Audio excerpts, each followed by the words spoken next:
नमस्कार दोस्तों। पिछले लेक्चर में हमने एलील्स या एलिलोमॉर्फ ये कंसेप्ट स्टडी की थी। आज के लेक्चर में हमको डोमिनेंट और रिसेसिव ये दोनों कंसेप्ट स्टडी करनी है। डोमिनेंट क्या होता है? डोमिनेंट का सीधा सिंपल मीनिंग है प्रभावी।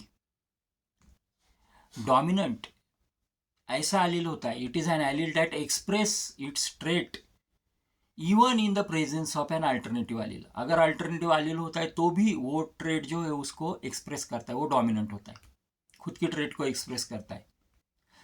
फॉर एग्जाम्पल गार्डन पी में जो अल्टरनेटिव जीन्स हम जिसको बोल सकते हैं alternative forms of gene that is या कॉन्ट्रास्टिंग पेयर जो है जीन की, वो है टॉल एंड डॉर्फ।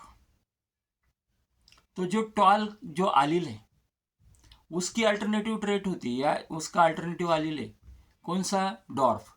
तो टॉल जो है वो डॉर्फ का कैरेक्टर होते हुए भी खुद को एक्सप्रेस करता है।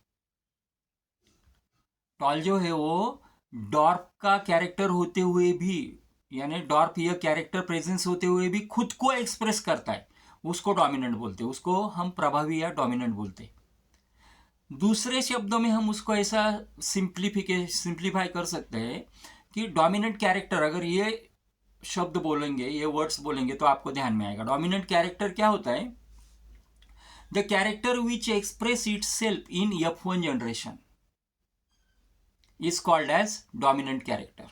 अगर हमने गार्डन पी की सीड्स ली है और उसको हमने सो कर दिया है, उसकी बुआई कर दी है, तो हमको जो मैक्सिमम प्लांट्स जो मिलेंगे तो वो हाइटेड प्लांट्स मिलेंगे। 100 में से 90, 90, 92, 95 तक हमको हाइटेड प्लांट्स मिलेंगे। क्यों? क्योंकि टॉलनेस यह डोमिनेंट कैरेक्टर है, इसलिए वो उस जनरेशन में प्रभावी रूप से आगे आएगा। डॉर्फनेस आएगा नहीं, डॉर्फनेस है उसमें, लेकिन फिर भी टॉलनेस खुद को रिप्रेजेंट करता है, खुद को एक्सप्रेस करता है। तो ऐसे कैरेक्टर को हम बोलते हैं डोमिनेंट या dominant character. The character which express itself in the F1 generation is called as dominant character. उसके अगेंस्ट रेसेसिव होता है।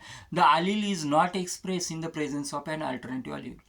जो दूसरा एलील है डॉर्फ, वो टॉल एलील जो होता है तो उसके प्रभाव में खुद को एक्सप्रेस ही नहीं करता है, तो उसको हम रेसेसिव बोलते हैं। Recessive character, the character which is not express itself in the F1 generation is called as recessive character. जो कैरेक्टर खुद को F1 जनरेशन में एक्सप्रेस नहीं करता है उस कैरेक्टर को हम रेसेसिव कैरेक्टर बोलते हैं। फॉर एग्जाम्पल डॉर्फ कैरेक्टर खुद को F1 जनरेशन में एक्सप्रेस नहीं करता है। तो इस प्रकार से डोमिनेंट और रेसेसिव ये दो कंसेप्ट है। अगर हम उसको डोमिनेंट कैरेक्टर और रेसेसिव कैरेक्टर ऐसा लेते हैं, टॉल और डॉर्फ के एग्जाम्पल के थ्रू हम उसको समझ सकते हैं। तो डोमिनेंट उसकी टेक्निकल डेफिनेशन लेकिन यही है, it is an allele that express it's trait even in the presence of an alternative allele, जो आपको बोर्ड पे लिखी हुई है। और रेसेसिव की डेफिनेशन यही है, the allele is not express in the presence of an alternative allele. I think आपको ये दोनों कंसेप्ट ध्यान में आई होगी। आने वाले लेक्चर में हम आगे वाली दो कंसेप्ट जो है फिनोटाइप एंड जीनोटाइप वो स्टडी करने वाले हैं। Thanks for watching the video. Thank you.